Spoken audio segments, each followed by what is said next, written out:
In this video, I want to share with you what we have seen the top 100 sellers are doing to keep scaling on Amazon, and the Nomadz growth framework we develop based on that. Who am I? I'm Stefano Pretto. I'm the CEO at Nomadz. We manage Amazon ads for 7, 8, and 9-figure Amazon brands, or we train their team to do it in-house. I'm very lucky because I can work with some of the biggest Amazon brands on Amazon, and I can speak with lots of entrepreneurs. The most surprising thing about the top 100 sellers we work with is that they are all winning in different ways. What do I mean? I mean that there are some clients that are winning by creating products based on trends. So based on elections, based on celebrities, and they get custom products based on this. On the other side, we have some clients that are really winning by having a very small catalog, but they're able to get all these products across all the different marketplaces, which is amazing to see. Other clients, instead, they prefer to focus only in the US, and they invest all their time and attention in this market only. But if you analyze all of them, there is a framework that I want to share with you today that we call the Nomadz Growth Framework. The Nomadz Growth Framework has three main elements. There is the correct strategy,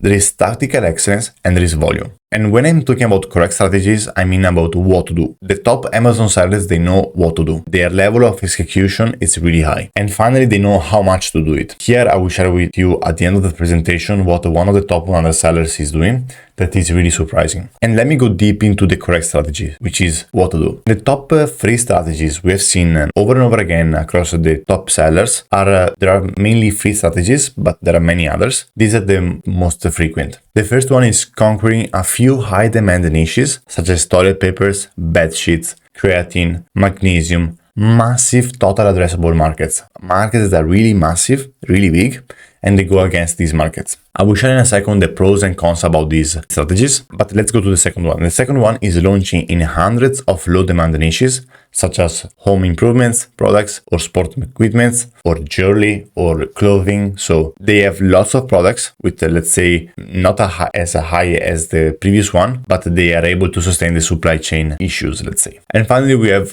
launching unique high quality products in medium to high demand niches, such as different kind of supplements or products with their own IP. And now let me go into details about pros and cons about each of these strategies. So the first one about conquering a few high demand niches. This is mainly for, let's say, advanced entrepreneurs. That is what I see most of the time, because the pros is that here you don't need lots of labor, and the time involved in management is the same as a $1 million product, and a $50 million product is almost the same. Potential cons is the upfront investment on both ads and inventory, and the high risk, because if it doesn't work, you have lots of inventory in stock that you need to sell out. The second one is launching in hundreds of low demand niches. Here I have a great example of one of our clients. I think they're doing around 2 to 3 million a month. Their sales of this top parenthesis is less than 5% of the total revenue of the total business. So you see that the revenue is spread across lots of parentheses, and that makes the business so diversified, and that is the power of this. But you need to be really good at the supply chain, and you need to have, let's say, more people to handle all of this. So you need more labor most of the time. The cons of this is also that the growth is lower, since you need way more products to keep scaling, and more products means more people, or more,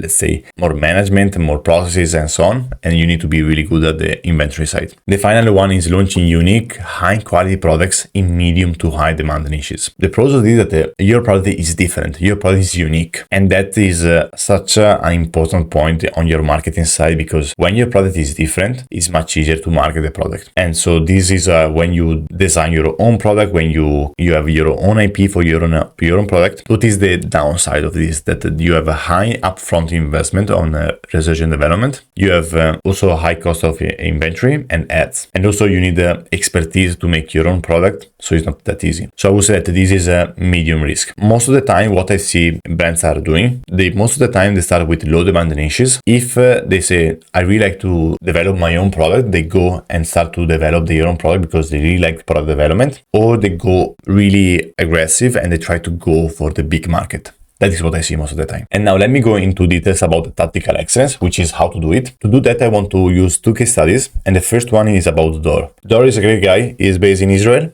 and he has an aggregator with multiple brands. And he came to us because he wanted to bring his PPC level from good to great. He was managing PPC in-house, and we helped him to bring the PPC to the next level. This is a great example of great strategy meets tactical excellence. And tactical excellence, I mean on the PPC side, and he's already doing an amazing job on the supply chain side. Because what he's doing right now, he's launching high quality products in medium to high niches. So he has a really good products, I would say high price point in big niches. He was able to get all these products and expanded them across all marketplaces. So really good job on the supply chain side. The tactics we implemented on the PPC side were multiples, but I would say the biggest one was to move away from the black box software and move to our Nomadz software and scaling sites to have full control over their advertising campaigns. Another big one was to set up scalable campaigns. For example, one campaign, one ad group, limited number of keywords, so that will be much easier for them to manage the account. And we've done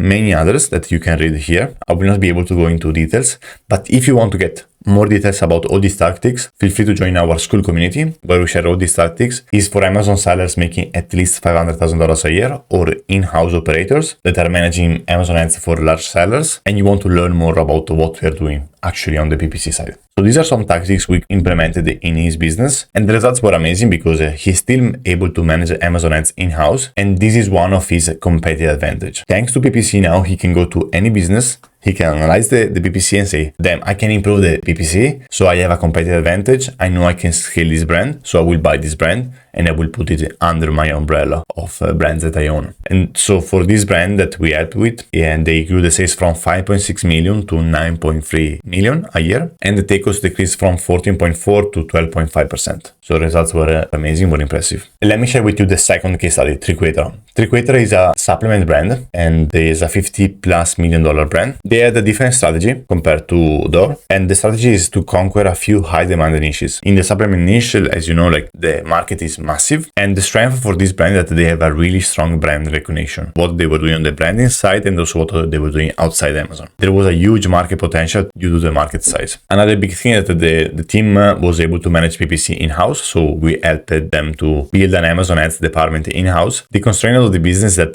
they didn't have a clear idea on what to do on the PPC side, and they were lacking some processes on the and SOPs for Amazon ads, and many other things that we will discuss in a second. So what we've done for this business is that we first of all we moved away from this black box software, and again we took control with our software and scaling sites, so we can manage PPC with control. That is what we want, especially for massive brand. We want control over our Amazon advertising.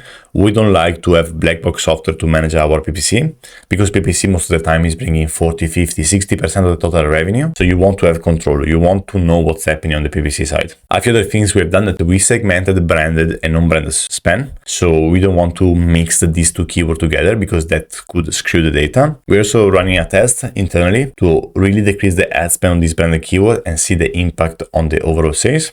I will do another video about that. And the results, we made a lot of other improvements here, but the main thing here is that we were able to take this brand with massive potential, move away from this black box software, reduce the number of keywords. Another thing we have done is that we reduce the number of keywords inside this campaign, reduce the number of ad groups. So we kept only one campaign, one ad group, and multi-keyword campaigns, not more than 20 or 50, if I'm not mistaken. And the results were amazing. So we were able to increase sales by 67%, while decreasing tacos by 2%. So from 31 million to 52 million year over year, and decreased tacos from 17.6 to 15.6%, which is impressive. The last element of our formula is volume, how much to do it.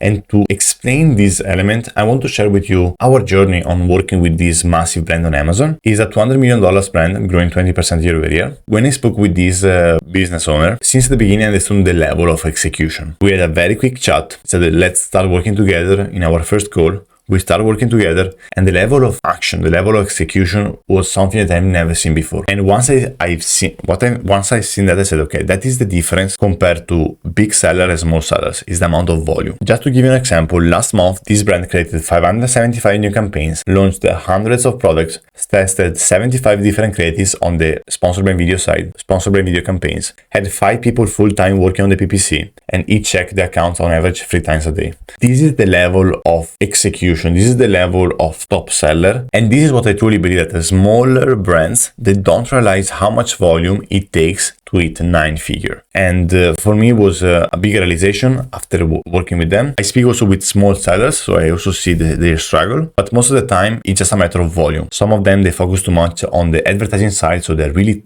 technical, they go deep, they know how to optimize the placements, they know how to optimize the bids and everything. They have the right strategy, but they have only 2 products in a small niche. And they ask themselves, why can I not grow? I have an advantage, obviously. I can see multiple brands. But yeah, so this is something that we notice over and over again. It's the volume. How much action are you taking into the account? Do you know which constraint you have? So it's about the correct strategy. So what to do? Is tactical excellence how to do it? Or is the volume, how much to do it? If you know what to do and how to do it, it's just a matter of doing that to the next level. But if you think maybe what I'm doing is not the right strategy, you should change it and you should pivot. And if you have any question, if you have any doubt, feel free to reach out to us. We can do a free audit of your brand and see what we think could be the issue on your account, if it's more the strategy, tactical excellence, or the volume. And we'll be very upfront with you. We'll be very transparent if we can help or not. So feel free to contact us if you want to. If not, I see you in the next video, and thank you so much.